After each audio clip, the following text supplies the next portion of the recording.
Assalamualaikum warahmatullahi wabarakatuh. Om Swastiastu. Apa kabar semua? Semoga kita tetap semangat dalam melaksanakan pembelajaran. Pada kesempatan kali ini, pembelajaran mengenai produk kreatif dan kewirausahaan.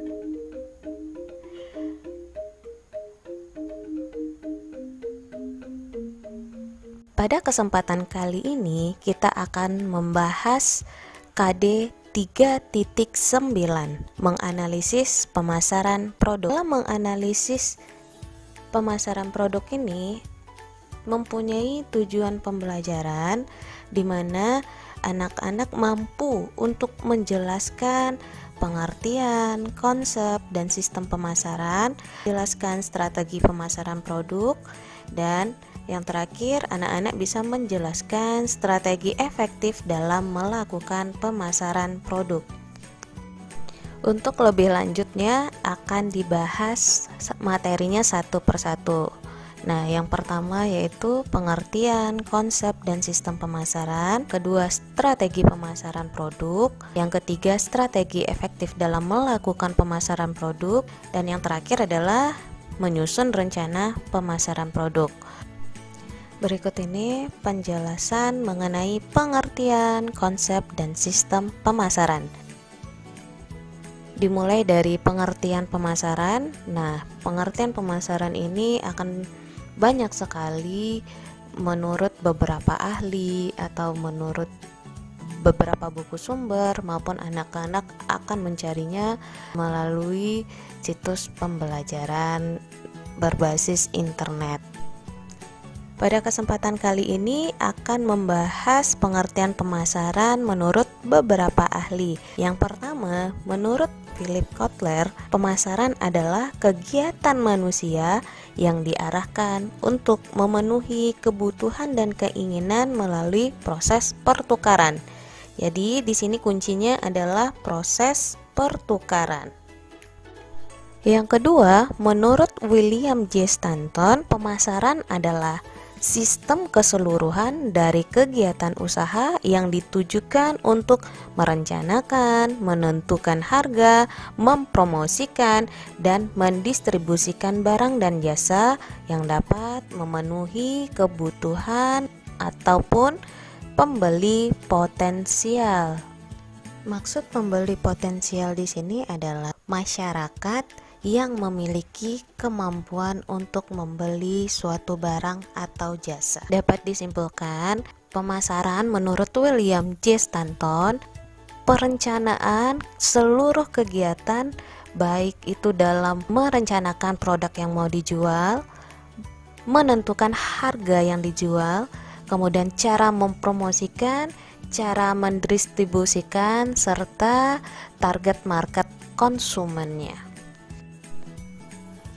Yang ketiga, menurut John Westwood, pemasaran adalah sebuah usaha terpadu yang dilakukan untuk memenuhi kebutuhan konsumen dan memberikan keuntungan laba kepada perusahaan. Jadi kalau menurut John Westwood ini lebih menitik beratkan kepada keuntungan atau laba yang akan didapat oleh perusahaan. Menurut J. Abraham, pemasaran adalah sebuah media untuk mencapai kesuksesan dengan cara memberikan pelayanan paling baik kepada konsumen. J. Abraham lebih menitik beratkan kepada pelayanan paling baik atau pelayanan prima.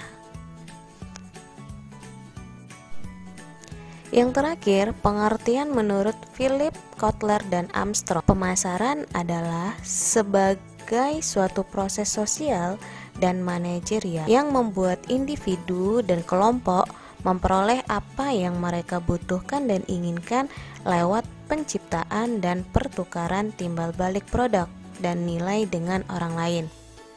Maksudnya, ada yang menghasilkan atau menciptakan produk dan ada konsumen yang membeli produk, sehingga ada proses timbal balik. Demikianlah pengertian pemasaran menurut beberapa ahli. Nah, anak-anak bisa menyimpulkan pengertian pemasaran secara mandiri. Materi yang akan dibahas selanjutnya mengenai konsep pemasaran. Dalam pemasaran terdapat 6 konsep yang menjadi dasar pelaksanaan kegiatan pemasaran suatu organisasi. Apa saja konsepnya? Mari disimak. Yang pertama, konsep produksi. Konsep produksi berpendapat bahwa konsumen akan menyukai produk yang tersedia di mana-mana dan harganya murah. Dengan kata lain, konsep produksi ini akan disukai konsumen dengan produk yang mudah didapat dengan harga yang terjangkau. Selanjutnya, konsep produk. Konsep produk menekankan bahwa konsumen akan menyukai produk yang menawarkan mutu, performansi, dan ciri-ciri yang terbaik.